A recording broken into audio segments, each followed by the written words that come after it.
Welcome to Nightchild Talks Prince, uncut and unscripted.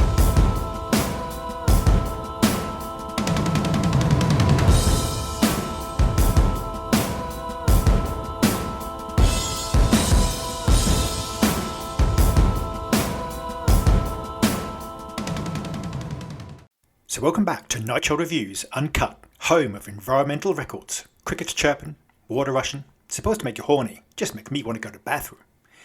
But anyway, welcome to Nightchild Reviews. A couple of things today. Later on, we're going to talk about some of the rarities of the Prince early days in our retro review. But I want to start off with something that I see online quite a lot about Prince. And I see it under a lot of comments on Facebook, on Twitter, various things, and it's something that's been said many times since Prince passed away. And that is, why didn't Prince have a will? Oh, if only he'd had a will. If he'd had a will, it would have been fine. It would have been a lot less mess, a lot less legal fees. Now, the first thing to say, this isn't legal advice in any shape, manner or form. Usually, for most people, having a will is a very sensible thing to do. It means that all the things you have, and it's something we don't like talking about, but they go to the people you want. Fully respect that.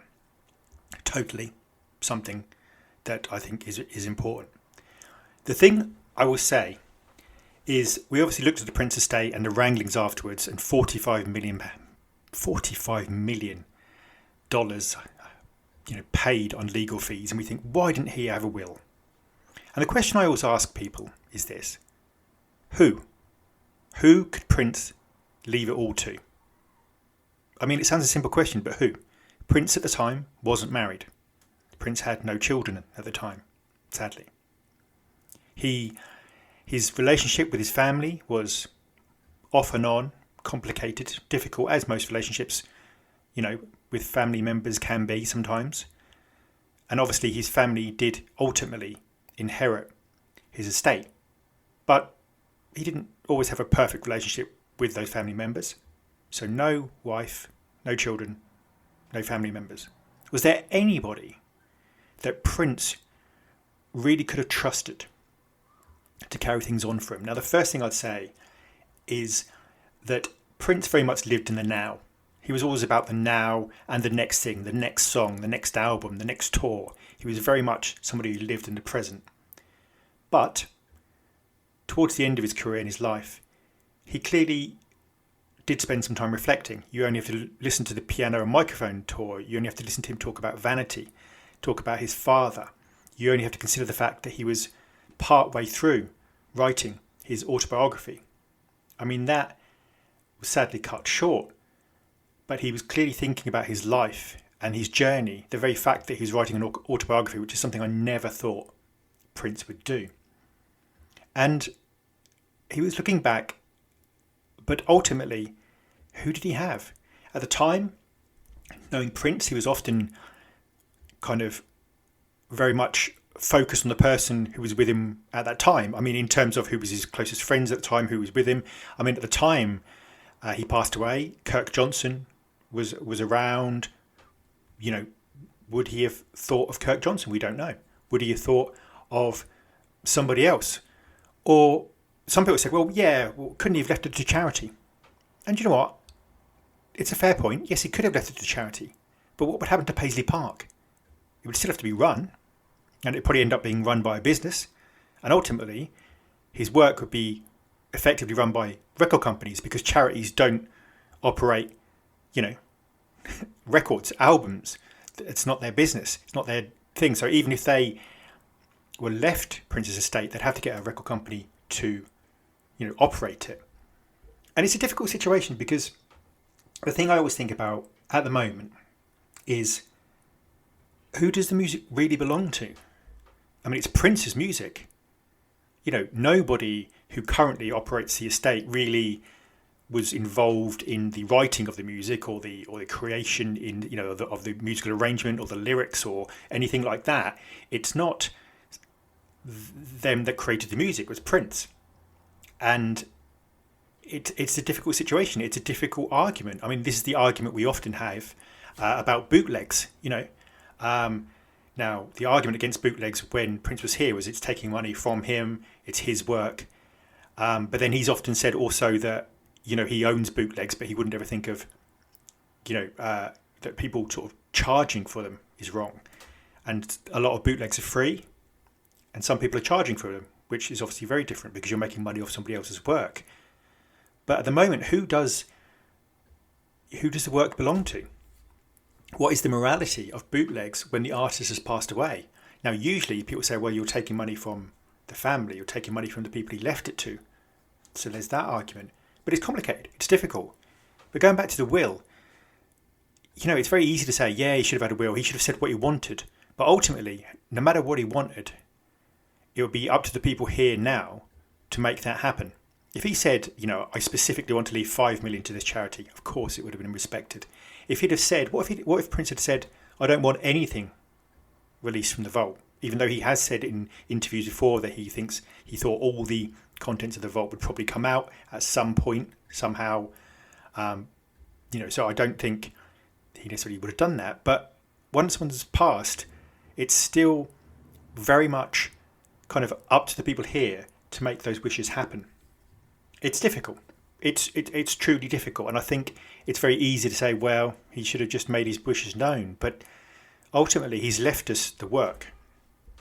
And somebody very close to me said something which really hit home. He said, we are the estate. And he meant that in the sense of the community is the estate, the people who love Prince's work is the estate. Prince's work is this catalogue of genius, and we are the estate. Every time we share it on Facebook, every time we talk about it on Twitter, every time we play Prince's music, every time we talk about Prince or share something he's done or watch a concert or support, his work in any way, the community is the estate in a sense. It's not just the estate. Yes, the estate can release the official product. Yes, the estate can pull things from the vault. But ultimately, however much is in the vault, a huge amount of work is already out there. And it's up to us to celebrate Prince and to do that. We are very much the estate. And I think that's an important thing. We are the estate in so many ways. And Prince's work forms the core of that. And perhaps Prince wanted, I don't know, I wouldn't even presume to speak for him, but maybe, just possibly, he wanted different people to do different things, people to, interpret his work and to appreciate his work. You see some dance groups, interpreting his work. You see his work reaching people through TikTok. You see his work reaching people through social media. And just maybe there are lots of, creative people out there who can really introduce his work, which doesn't need, anything doing to it. I'm not saying about changing the work, but just promoting it passionately. I don't know. I mean, I don't know how much difference a will would have made. Had Prince said, well, I'll leave it all to my family, divided up upon my, amongst my family members, then yeah, would have saved some lawyers' fees, definitely. But ultimately, we'd still have to run Paisley Park, still need a record company to, do the things record companies do. It's difficult. And sometimes the estates where there's an obvious plan in place, like the David Bowie estate, etc., is obviously much smoother. And when there's someone obvious to leave it to. But it is difficult. I mean, I don't know who Prince had that he fully trusted. I don't know. It's difficult to know, and it's a very personal decision for him. And perhaps also, whilst he was reflecting, I think he very much felt in some ways he had more time. But even then, I don't know if Prince ever would have said, I'm leaving it all to this person. It's difficult. But then the thing is, Prince is bigger than all this. He's still in our lives. The fact we're still talking about him now, the fact that we're playing his music, I'm playing, a number of his albums, just been playing today, and I've been dancing around my apartment. Probably look crazy to the neighbours, but, he just brings joy. And, that's a crucial thing. So it's easy to say, yes, he should have had a will and he should have done this and should have done that. But it's difficult. It's difficult to know who to trust. And lots of people become involved after he passed, and it's very hard to know what people's motives are, to know what people want. But it's important that we realise that we're all part of the new power generation. We're all effectively, this big community, and we all play a part just even if it's just listening to Prince's music, talking about it, wearing a t-shirt, whatever. We are part of that. So, it's one of those tricky situations. In an ideal world, it would have been easy. There'd have been someone obvious. But you know what? He could have left it all to someone, and that person said, right, I'm releasing nothing. Or they could have sold it instantly, or anything. Because as we noticed with obviously the family, lots of the family members have sold on their stake. So it probably would have ended up with a record company or business at some point. So it's difficult. It's very difficult. But I just wanted the real message to be: you are the estate. We are the estate. All of us. So don't worry about, yes, we want great things for the estate. We want Super Deluxe. We want the estate to reach out to fans and to embrace what Prince is all about. But it's bigger than just the estate. It's everything. Prince is a worldwide phenomena, and his impact is being felt more and more. You see artists like, I say, Janelle Monáe, you see Beyonce, you see so many people, Lizzo, so many people kind of inspired by Prince, Alicia Keys, Misty Copeland. The list is endless. Just his influence and his music is eternal. And it's like, I think the way I think of it is like Van Gogh or Monet or Picasso, any of the kind of artistic geniuses. Nobody knows, apart from if you're really, really into it, who ran the estate. Nobody knows who they left all their works to. Unless you're really into it. What they know is that work still resonates today. That work still impacts people today. It is, in some ways, a kind of quasi-immortal thing. It goes beyond time, and people will be celebrating Prince's music in hundreds of years. I truly believe that. Thank you.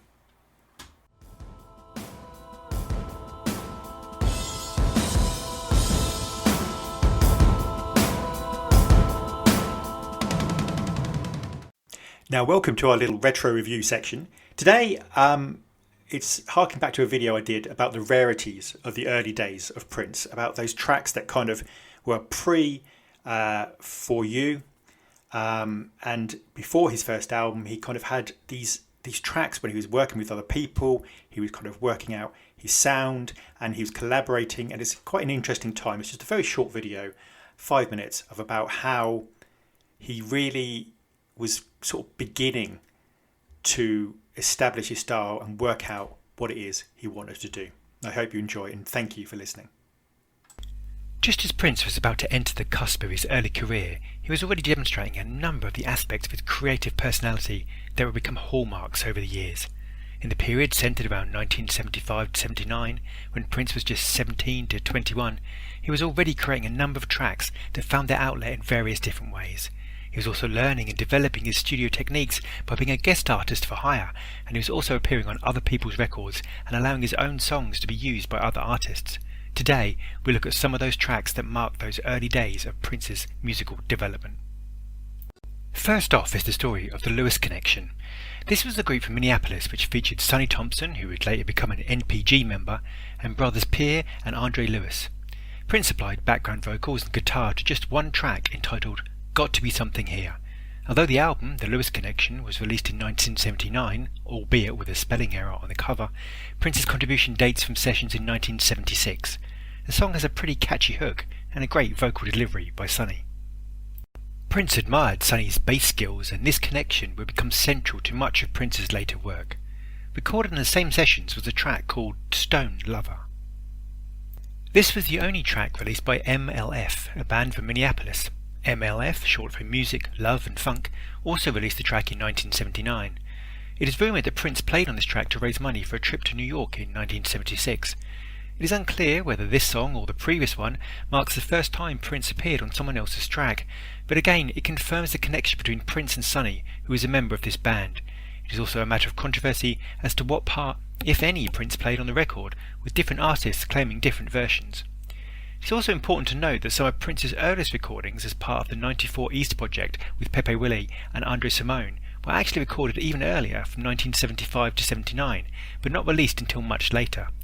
The 94 East project has a complicated and intriguing history and will be the subject of a video in the very near future. Another track recorded in 1976 was Make It Through the Storm, also known as We'll Make It Through the Storm. Prince re-recorded the track a number of times over a 5-year period, and at one point considered it to be part of the 4U project, but later changed his mind. He then re-recorded the track with singer Sue Ann Carwell, and it was released as the B-side to her track Let Me, Let You, Rock Me. What also makes this track interesting is that Prince gave Chris Moon full credit for this track in exchange for Prince getting full credit on the track My Love Is Forever from the 4U album.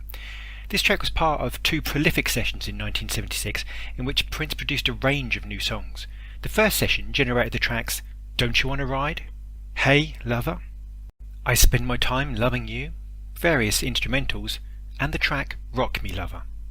And possibly the 2 most intriguing, Nightingale and Leaving for New York. Nightingale is a very minimalist acoustic guitar lament which shows, even at this early stage, Prince's remarkable ability to construct multi-layered vocals on a track. It also showcases Prince's trademark sustained falsetto refrains. Leaving for New York was possibly written as Prince left Minneapolis for New York in order to give his demo tape to record companies, but it works as a beautiful love song too. I know I said I'd never leave you, but this is something that I must do. I'm taking with me the memories of when we made love. Prince slides down a long trail of descending vocal motifs. The lyrics are also quite interesting. You recall my misery, caused by life's complexities. The track has a jazzy upbeat refrain, and the piano skills for such a young artist are mature beyond their years. Prince seems relaxed, focused, and scats happily towards the end of the song. The second session in summer 1976 contained songs such as Aces, Baby, Diamond Eyes, Don't Forget, Don't Hold Back, Fantasy, I'm Yours, Jelly Jam, Love Is Forever, Make It Through the Storm, Since We've Been Together, Surprise, and Soft and Wet. Several of these tracks made it onto 4U with Soft and Wet, I'm Yours, My Love Is Forever, which was originally called My Love Forever, and even the music from Jelly Jam made it onto Just As Long As We're Together. Finally is the unusually titled Fast Freddy, the Roller Disco King. This was a 12-inch track by Little Anthony and the Imperials, and it has a touch of the song Shaft about it and tells the story of the coolest guy around. These sessions were arranged by Pepe Willie in 1979 and later became part of the 94 East releases, which we shall explore later. On 94 East the track is titled One Man Jam. The track is a classic 70s ode to the title of Freddie, who does his own thing and the ladies love him for it. Prince was responsible for the guitar, synths and keyboards, and had some cool little flourishes to proceedings. Prince was already at this stage of his career showing his appetite and energy as a working musician and learning his studio craft by focusing on specific elements of tracks for other people while simultaneously developing his own repertoire of songs. This was something that would continue to reach new heights as Prince's career continued onwards.